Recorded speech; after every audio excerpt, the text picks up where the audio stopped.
Hello, historians. Welcome to Notebook page 23 of Mini Unit 7. We are looking at the Qing Dynasty. So let's look at the fall of the Han, the Ming first. They're pretty important because they do fall in our time period, and there's a possibility you could be tested on this on the AP exam. So, while the Ming will initially emphasize maritime trade of the Song Dynasty, as seen by the voyages of Admiral Zheng He, their focus on spending is soon going to change. So instead, the Ming are going to focus internally and largely ignoring the outside world and focusing on defense of their northern borders after a disastrous silver only tax policy and loss of economic output. The decline and fall of the Ming dynasty was imminent. So by 1644, the slipping Ming were defeated by northern invaders from Manchuria. This is known as the Qing dynasty. The invaders quickly conquered China and adopted most of the traditional Chinese culture and political systems. Now we have the Manchu dynasty, which is the Qing dynasty, which will end in 1912. They last about 300 years. So, one aspect the Manchu rulers adopted from the Han Chinese was the Confucian examination system. Remember that examination system? Ridiculously difficult to pass. However, it is a cultural aspect of the Han Chinese that when the Manchu invaders come from that northeastern border of the Great Wall and invade Ming China and absorb it to keep the people somewhat appeased, they will continue the Confucian examination system so in hopes that some of the population can become a bureaucratic elite by passing this exam, which was really difficult to do so. So essentially, to participate in the government, you have to pass this rigorous test based on Chinese history and Confucianism. And as such, state positions were only open to elites who could afford to send their male sons to study for years to complete these tests. Serving as a means to train public officials, it also is going to provide China with a unified culture whose main goal is to maintain social harmony. Wanting to maintain this harmony and tradition, the Qin dynasty kept the Confucian examination system as a means to appease, stabilize, and control the Han Chinese. And over here on the right-hand side, you do see the stimulus. It was on our vocabulary and question of the day, I believe.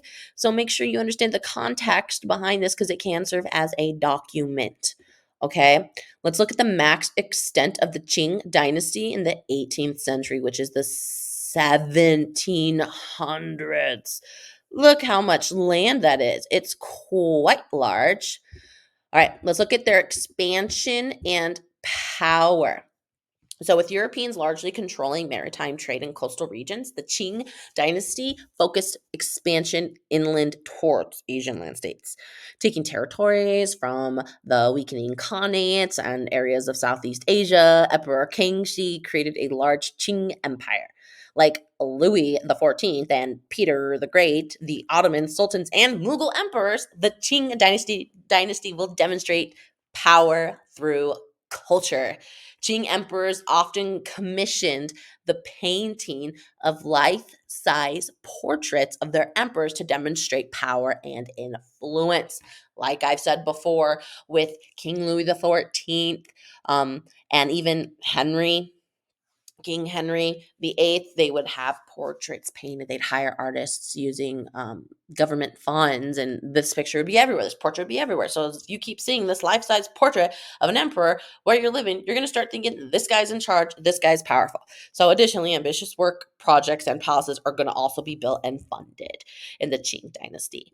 There's going to be ethnic persecution of the Han, which is the former Ming dynasty. So while that examination system was used by the Qing to maintain social harmony, many other policies were intended to persecute and submit the Han peoples. One such policy was banning of intermarriage. This measure was intended to assert Manchu identity and dominance over the Han. Another infamous policy was the Q order, just spelled with like a Q, like you're just saying the word Q, letter Q. The requirement of all Han males within the empire to adopt Manchu Q hairstyle. Failure to comply was a punishable offense, sometimes even by death.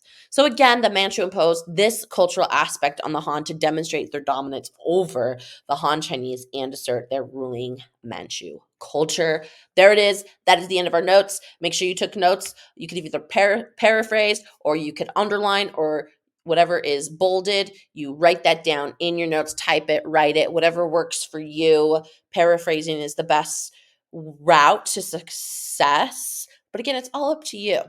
So, getting better at paraphrasing will just help you with the AP exam since you're paraphrasing documents and whatnot.